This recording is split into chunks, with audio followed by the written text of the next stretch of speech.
Peace and blessings to the chosen. Shalom. First and foremost, all praises, glory, and honor to Yahweh Bashem Shai. Double honors to the elders and apostles of Great Millstone. Salutations to the Icon pushing his truth with sincerity and charity. I'm the brother Yalad, and I'm responding to this video, and it is titled here, Houston's STD Problem. Fair use. This gentleman here, he goes in on his response of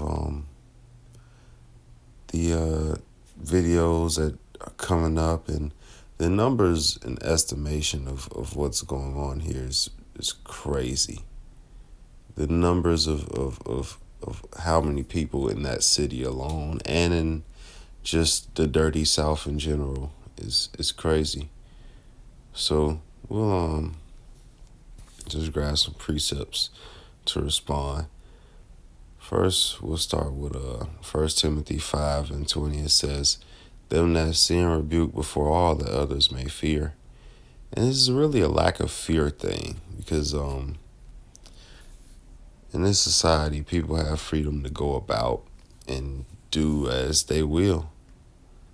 At least in their mind, they have the freedom to do what they want and don't really consider the consequences.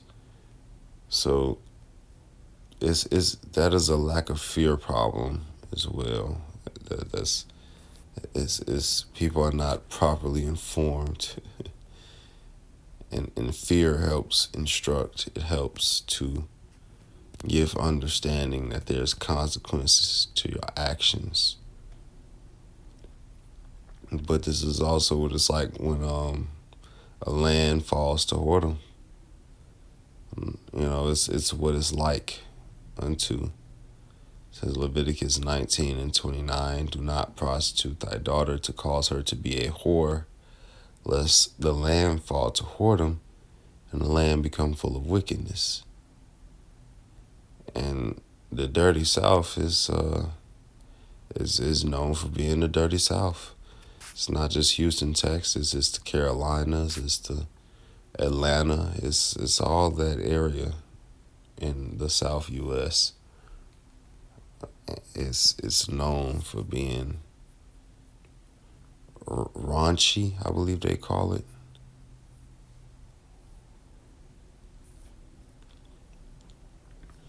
But how we had the laws and the commandments and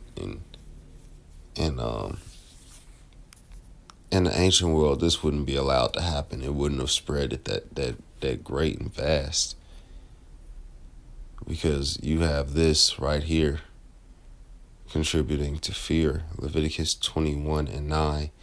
"And the daughter of any priest, if she profane herself by playing the whore, she profaned her father, she shall be burnt with fire."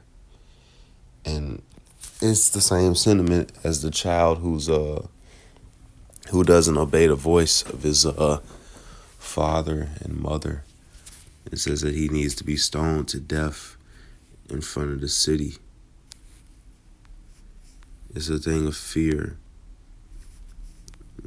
People have to see things that tend to be carnal. They have to see a public judgment, a public sentence, so that they can think in their mind, "Oh no, I don't want to end up like Buddy. Let me not do that." But because they don't get that, what they're seeing is these rappers and this music that promotes adultery. It promotes sleeping with another man's wife. Verbatim, I'll just quote it: "Take your bitch" culture, or "sleep with your bitch" culture. It's nasty. It's disgusting. Let me see if I can get something on adultery. But it's really Exodus 20:14 is simple. "Thou shalt not commit adultery." It is not good for a man to sleep with another man's wife or another man's woman. It's not good. It's just not. It is not good for a married woman to go and sleep with another man outside of her husband. Let's see.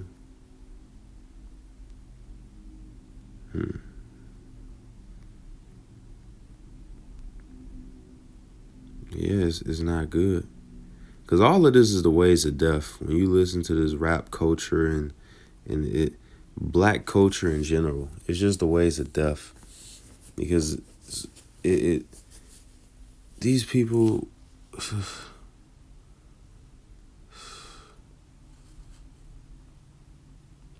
Leviticus 20:10, and a man that committed adultery with another man's wife, and he that committed adultery with his neighbor's wife, the adulterer and the adulteress shall surely be put to death. And that puts evil and defilement out of the land. It prevents all of this STDs from spreading. If they just stayed to themselves, that would have just been with them. But now it's jumping from house to house at this point.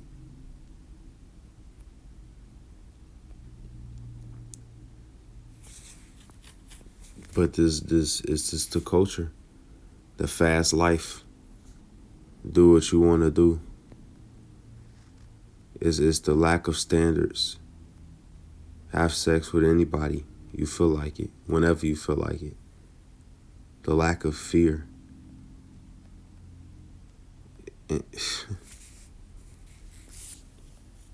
Look, man.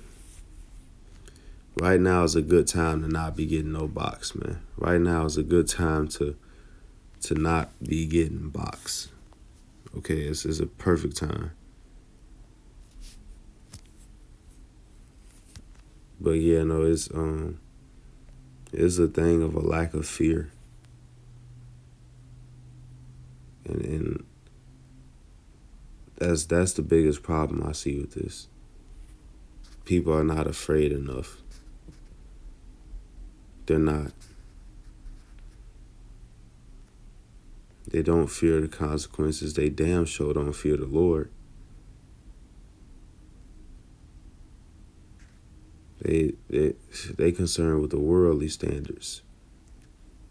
They have a fear of missing out on the world. The pride of life, the keeping up with the Joneses, that's what they fear, is not being up to date with the world. See, pride of life. I'll try not to overly harp on this. 1 John 2:16, for all that is in the world, the lust of the flesh, the lust of the eyes, and the pride of life is not of the Father, but is of the world. And the world passeth away, the lust thereof, and he that doeth the will of Yahweh abideth forever. Yeah, in the love of the world. None of that is godly. It's all fleshly.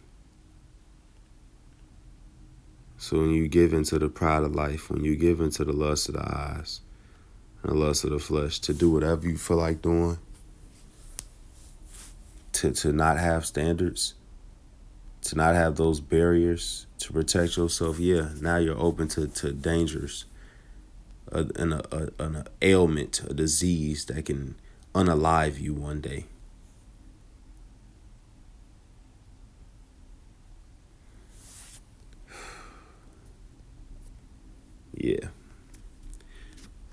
Yeah. But hopefully this was edifying. I'm going to sign off at that, man. Shalom.